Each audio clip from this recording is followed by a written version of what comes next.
NATO நாடுகளுடைய கூட்டமைப்பு மாநாடு நடைபெற்றது. நேட்டோவினுடைய 75வது வருடாந்த மாநாடு நடைபெற்றது. அதிலும் குறிப்பாக நேட்டோவில் இணைந்திருக்கக்கூடிய 32 நாடுகள் அந்த நிகழ்விலே பங்கெடுத்திருந்தன. அந்த நிகழ்விலே பங்கெடுத்திருந்த நாடுகளில் மிக மிக முக்கியமான ஒரு நாடுதான் டர்க்கி, அதாவது துருக்கி. அர்துகான் தலைமையிலான துருக்கி அதிலே பங்கெடுத்திருந்தது. இன்னும் சொல்ல போனால் நேட்டோ நாடுகளில் அதிக ஆயுத பலம் கொண்ட நாடுகளில் ஒன்றாக இருப்பது துருக்கி. அவங்க தான் அதில் நிறைய ஆயுத பங்களிப்பை செய்யக்கூடியவங்களே துருக்கி தான். அப்படி இருக்கும்போது நேற்றைய தினம் அமெரிக்கா உக்ரைனுக்கு கிட்டத்தட்ட 43 பில்லியன் ஆயுத உதவிகளை வழங்குவதற்கு பரிந்துரை செய்திருந்தது. இதில் நீங்கள் ஒன்றை கவனிக்கணும் என்னன்னு கேட்டால், நேட்டோ நாடுகளில் இணைக்கப்படாத ஒரு நாடு தான் இஸ்ரேல். இஸ்ரேல் நேட்டோவோட கிடையாது. ஆனால் நேட்டோ கூட்டமைப்புன்னு எதுக்கு வச்சிருக்கிறாங்கன்னு கேட்டால், இந்த நேட்டோ கூட்டமைப்பில் இருக்கக்கூடிய நாடுகளுக்கு ரஷ்யாவோ சீனாவோ ஈவன் நார்த் கொரியா வடகொரியாவோ தாக்குதல்களை நடத்தினால் அவர்களுக்கு துணையாக நாங்கள் வந்து நிற்போம்ங்கிறது தான் இந்த நேட்டோ நாடுகள் கூட்டமைப்பினுடைய சாராம்ச கொள்கையாக இருக்கிறது. ஆனால் உக்ரைன் நேட்டோவோடு இணைந்த நாடு அல்ல, நேட்டோவோடு இணைவதற்கு முயற்சி செய்கிற நாடு.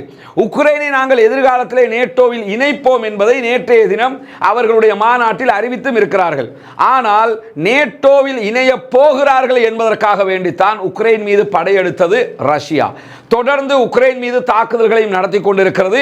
அப்படி இருக்கும் போதுதான் உக்ரைன் பக்கம் நாங்கள் நிற்போம் என்று இவர்கள் அறிவித்து இருந்தார்கள். இந்த நிலையில நேட்டோவில் அங்கத்துவம் பெறாத இஸ்ரேலுக்கு மிக முக்கியமான பதவியாக நேட்டோவின் 100% ஆதரவு பெற்ற பங்காளி என்கிற ஒரு பதவியை 1989களுக்கு பிறகு அமெரிக்கா தலைமையிலான நேட்டோ வழங்கி இருந்தது.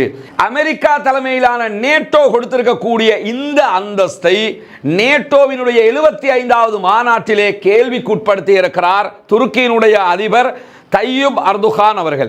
அதில் அவர் முக்கியமான என்ன கேள்விக்கு அவர் என்ன உட்படுத்தி இருக்கிறார்னு கேட்டால், தொடர்ந்து நேட்டோ இஸ்ரேலுக்கு ஒத்துழைப்பு வழங்கி கொண்டிருந்தால் துருக்கி அதை ஆதரித்து கொண்டிருக்காது அப்படின்னு இருக்கிறாரு. இதை நீங்க எப்படி கவனிக்கணும்னா, இது ஒரு பெரிய அதிரடி திருப்பம் அப்படிலாம் யோசிக்க வேண்டிய அவசியம் இல்லை. அவரா நினைச்சாலும் ஒன்றும் அங்கே செய்ய முடியாது. துருக்கி வந்து நேட்டோவில் இணைஞ்சிருக்குது, நேட்டோ விட்டு நாங்கள் கலண்டு வருவோம்ங்கிற வார்த்தைகளுக்கெல்லாம் அவர் போகமாட்டார்.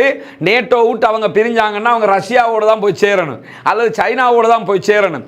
அந்த மாதிரியான ஒரு இடதுசாரி சிந்தனைக்கு இவர் தள்ளப்படுவாரா என்று சொன்னால் இவர் மட்டுமில்லை, துருக்கி அதை விரும்ப மாட்டார்கள். அவங்க எப்பயுமே யூரோப்போட இணைஞ்சு நிற்கிறதுக்கு விரும்பக்கூடிய ஒரு கண்ட்ரியாகத்தான் துருக்கி இருக்கிறது. இன்னும் சொல்ல போனால் டர்க்கியினுடைய கல்ச்சரே அப்படிப்பட்டதாகத்தான் இருக்கும் என்பதையும் நீங்கள் புரிந்து கொள்ள வேண்டும். அப்படி இருக்கும்போது ஏற்கனவே யூரோப்பிய இணைந்து கொள்வதற்கு இவர்கள் தடுமாறி கொண்டிருக்கக்கூடிய நேரத்தில் நாங்கள் உங்களோட இருக்கிற நேட்டோவிலிருந்து வெளியே வருவோம் என்றெல்லாம் சொல்லுவாரா இருந்தால் கண்டிப்பாக அப்படி சொல்ல மாட்டார். 1987களுக்கு பிறகுதான் நேட்டோவில் இணையாத முக்கியமான கூட்டாளியாக இஸ்ரேலை அமெரிக்கா பரிந்துரைத்து நியமித்திருக்கிறது. ஆனால் 1952 இருந்து நேட்டோ கூட்டணியில் துருக்கி இருக்கிறது. அவ்வளவு காலமாக நீண்ட காலமாக இருக்கக்கூடியது. இஸ்ரேலோட இவங்களுக்கு இருக்கிற தொடர்பாக இவங்க என்ன சொல்றாங்கன்னு கேட்டா, தொழில்நுட்பத்தையும் பயங்கரவாத எதிர்ப்பையும் நாங்கள் பகிர்ந்து கொள்வோம் என்பதுதான் அவர்களுக்கும் நேட்டோவுக்கும் இஸ்ரேலுக்கும் இருக்கிற ஒப்பந்தமாகவும் இருக்கிறது.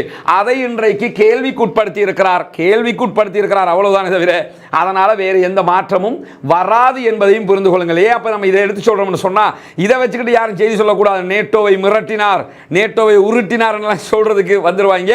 அங்க மிரட்டோம் இல்ல உருட்டோம் இல்ல, ஜஸ்ட் அவரு நேட்டோ சம்மிட்ல கூட இதை பேசல. நேட்டோவினுடைய சம்மிட் முடிஞ்சதுக்கு பிறகு மீடியாக்களுக்கு பேசும்போது இந்த செய்தியை அர்துகான் சொல்லி இருக்கிறார். ஆனால் அர்துகான் நினைச்சாருன்னு வைங்களேன், நம்ம பலமுறை சொன்னதுதான், துருக்கி நினைச்சதுன்னு சொன்னா இஸ்ரேலையே தூக்கி அழிச்சு நாசமாக்குற அளவுக்கு மாபெரும் பலம் கொண்ட ஆயுத பலம் கொண்ட நாடு துருக்கி. அதிலும் குறிப்பாக சவுதிக்கு பலம் அதிகமா துருக்கிக்கு பலம் அதிகமா என்று நினைக்கிற அளவுக்கு பலம் கொண்ட நாடு துருக்கி. பல ட்ரோன்களை கண்டுபிடிக்கக்கூடிய நாடு, கண்டுபிடித்து வைத்திருக்கக்கூடிய நாடு என்பதையும் நாம் புரிந்து கொள்ள வேண்டும். இதுதான் துருக்கியினுடைய நிலைப்பாடாக இருக்கிறது.